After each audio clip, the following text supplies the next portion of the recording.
So today we're diving right into something that affects almost every single one of us, right?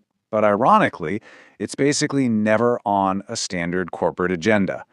I mean, look at a typical meeting schedule. You're going to see a dozen discussions about ROI, KPIs, quarterly targets, maximizing synergies, the whole nine yards. But you will rarely, if ever, see a calendar invite to discuss something like piety or righteousness. Today, we're exploring that intense, sometimes really uncomfortable tension between our deeply held ethical values and the relentless pursuit of career success. We're looking at what actually constitutes the true bottom line in business. And here's a hard truth. Business is not separate from character. We love to compartmentalize our lives, don't we? It's just human nature. We tend to think of our faith, ethics, and character as things reserved for, those quiet, private moments. Maybe a peaceful weekend morning or a quiet evening walk. We sort of leave those values at home when we put on our professional hats and commute to the office. But the source material we're digging into today, it shatters that illusion completely. It argues that business is actually one of the absolute clearest places where your true character comes to light. Because honestly, what happens to your values when real money is on the line? It's incredibly easy to talk a big game about faith and integrity when the stakes are zero. But let's get real for a second and think about your own day-to-day life. Imagine you're reviewing a final contract with a huge supplier, right? And boom, you spot a loophole they totally missed, one that could easily save you tens of thousands of dollars, but would absolutely wreck their margins. Or think about staring down an impossible deadline, or just cutting one little safety corner gets the product out the door. When serious money is involved, that is the real testing ground. Section 1. Character in the boardroom. See? It is exactly where it matters most. It is infinitely harder to carry your principles into a high-stakes financial negotiation than it is to hold on to them in a quiet moment of reflection. Behavioral economists and psychologists have studied this to death, how decision fatigue and immense financial pressure just warp human behavior. When the pressure's on, when that balance sheet is staring you down, and taking a tiny ethical shortcut could mean securing a massive bonus, well, that is the exact moment your character is actively forged. You aren't just making a financial decision there, you are literally deciding who you are. Section 2. Piety and righteousness defined. So let's talk about piety, because it is drastically misunderstood in the modern world. It's not just about formal worship or, checking a box on a religious holiday. It's an active, moment-by-moment awareness of a higher power in every single action you take. It's that profound realization that every deal you structure is being seen. Picture yourself drafting a tricky email to a client, the kind where you're super tempted to kind of obscure the real reason a shipment is late. Piety is the friction that stops you from hitting send on that half-truth. It elevates a mundane, everyday business transaction into an act of spiritual awareness. You're not just doing business, you're operating under a higher gaze. And then we have righteousness. Now, in a business context, this is highly practical. It means choosing truth precisely when a lie would be so much easier, faster, and frankly, more profitable. It's choosing to be completely fair even when you hold all the cards. Like, maybe you're a massive corporation dealing with a tiny vendor, and you could easily squeeze them on terms, but you don't. And perhaps the toughest pill to swallow, righteousness, is keeping your word when breaking it would seriously benefit your bottom line. It's choosing to pay the penalty to exit a contract honorably rather than just ghosting a partner. Ultimately, righteousness is the steadfast refusal to gain anything that you couldn't comfortably stand before God with. Section 3. Reevaluating profit and loss. Here's a real paradigm shift. Not every profitable opportunity is a right opportunity. According to standard business metrics, if a deal makes money and it's technically legal, it's universally considered a win, right? But our source material challenges this fundamentally.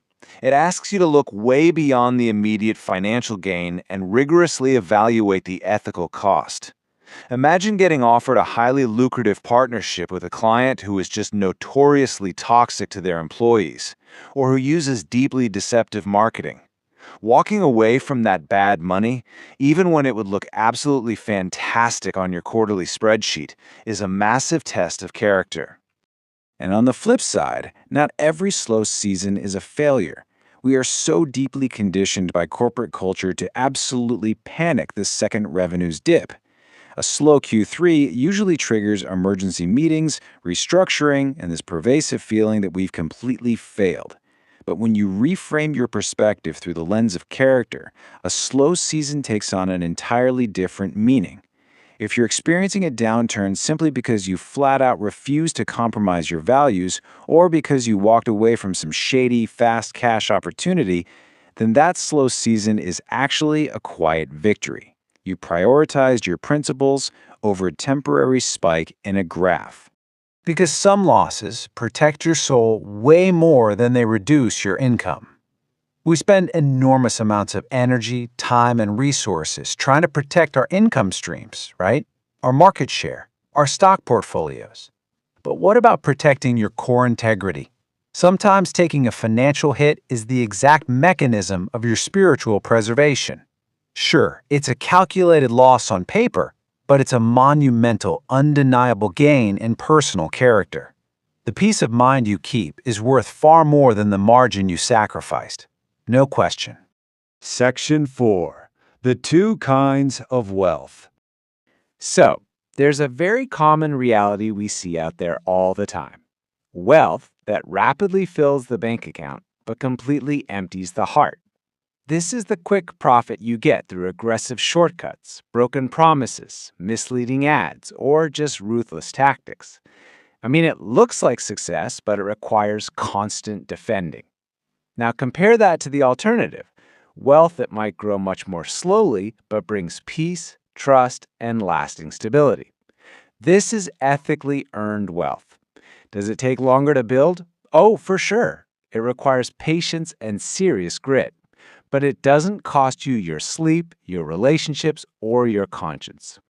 Integrity builds something that can actually survive time, pressure, and scrutiny. Ethically earned wealth creates an absolutely unshakable foundation. Think about all those corporate scandals that dominate the news cycle. They almost always stem from rapid growth built on super shaky ethical ground. When markets inevitably crash, when rigorous audits happen, or when public scrutiny dials up to 10, you don't have to scramble to hide your tracks. A business and a career built on integrity will stand firm. You know there are absolutely no skeletons in the closet to worry about when the lights get turned on. Section 5. The legacy of integrity. In the grand scheme of a long career, people are probably going to forget your clever pitch. They'll almost certainly forget the details of those incredibly expensive, hyper-targeted marketing campaigns. But I guarantee you, they will absolutely never forget how you made them feel. And they will never forget whether your word actually meant something when things got tough. Human connection, underlying trust, and a steadfast reputation for keeping your promises, that will effortlessly outlast any short-term business strategy you could possibly deploy. Your reputation truly becomes your ultimate currency. So, the real bottom line isn't just a number on a balance sheet. True success is really defined by two profound, lasting outcomes. The first is peace with God, the ability to look at your Creator with a completely clear, unburdened conscience, knowing you operated fairly. And the second, dignity with people. It's that feeling of walking into a room and being able to look your colleagues, your clients, and even your fiercest competitors directly in the eye with complete self-respect, knowing that you never ever compromise their worth for your own gain. Success is just not only measured by what you built or the wealth you managed to accumulate. So as you eventually look back at all the deals, the endless deadlines, those high-pressure negotiations, and all the dollars, what will you have refused to compromise?